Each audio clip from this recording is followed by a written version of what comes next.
آج تو کوئی بندہ اپنی زندگی میں اتنی کتابیں نہ شاید پڑھ سکے جتنی کتابیں انہوں نے لکھی۔ اگر آج کسی کو اپنی ذہانت پہ ناز ہے، علامہ انور شاہ کشمیری رحمت اللہ علیہ کو دیکھے۔ اگر آج کسی کو اپنے تقوی پہ ناز ہے، مولانا مظہر حسین کاندھوی رحمت اللہ علیہ کو دیکھے۔ اگر آج کسی کو اپنی توحید پہ ناز ہے، شاہ اسماعیل شہید رحمت اللہ علیہ کو دیکھے۔ اگر آج کسی کو اپنے جذبہ دعوت و تبلیغ پہ ناز ہے، مولانا الیاس رحمت اللہ علیہ کو دیکھے۔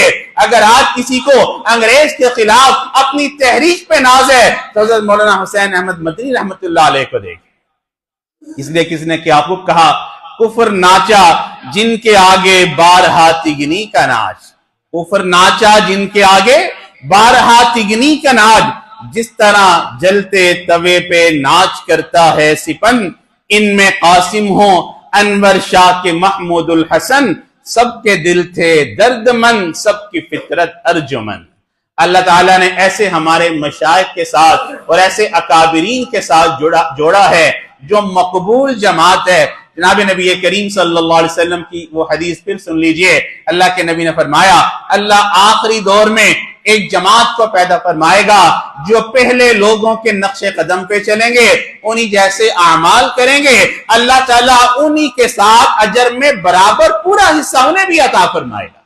اللہ انہی اکابر کے ساتھ ساری زندگی نچی رہنے کی توفیق نصیب فرمائے۔ وآخر دعوانا ان الحمدللہ رب العالمین۔ سبحان ربی العلی الوہاب، اللہم ربنا آتنا فی الدنیا حسنہ وفی الآخرۃ حسنہ وقنا عذاب النار۔ اللہم انا نسألک من خیر ما سألک منہ عبدک ونبیک محمد صلی اللہ علیہ وسلم، ونعوذ بک من شر ما استعاذک منہ عبدک ونبیک محمد صلی اللہ علیہ وسلم، وانت المستعان وعلیک البلاغ ولا حول ولا قوة الا باللہ۔ اے اللہ ہمارے روزے قبول فرما، تراویح قبول فرما، ٹوٹی پھوٹی نیکیاں قبول فرما، آنے والے وقت کو گزرے ہوئے وقت سے بہتر بنا، آنے والی زندگی کو گزری ہوئی زندگی کا کفارہ بنا۔ اے اللہ قدم قدم اپنی رحمتیں شامل حال فرما۔ اے اللہ اس ماہ مبارک مہمان کو ہم سے راضی فرما، قیامت کے دن اس کو ہمارے حق میں سفارشی بنا، اس کی سفارش کو قبول فرما اور ہم گناہگاروں کے گناہوں کو معاف فرما۔ اے کریم پروردگار ہم سب کی بخشش کا فیصلہ فرما۔ اللہم اغفر لامت سیدنا محمد صلی اللہ علیہ وسلم، اللہم ارحم لامت سیدنا محمد صلی اللہ علیہ وسلم، اللہم استر لامت سیدنا محمد صلی اللہ علیہ وسلم، اللہم تجاوز لامت سیدنا محمد صلی اللہ علیہ وسلم۔ اے اللہ رمضان المبارک میں ہر مانگی گئی دعا قبول فرما، ہمیں مستجاب الدعوات بنا، مقام تاثیر نصیب فرما، مقام تسخیر نصیب فرما، اپنے سے مانگنے کا ڈھنگ بھی عطا فرما۔ اے کریم پروردگار مانگنا نہیں آتا بن مانگے ہی عطا فرما، ہماری دعاؤں کو اپنے فضل سے قبول فرما۔ وصلی اللہ تعالی علی حبیبہ سیدنا و مولانا محمد وعلی آلہ واصحابہ اجمعین برحمتک یا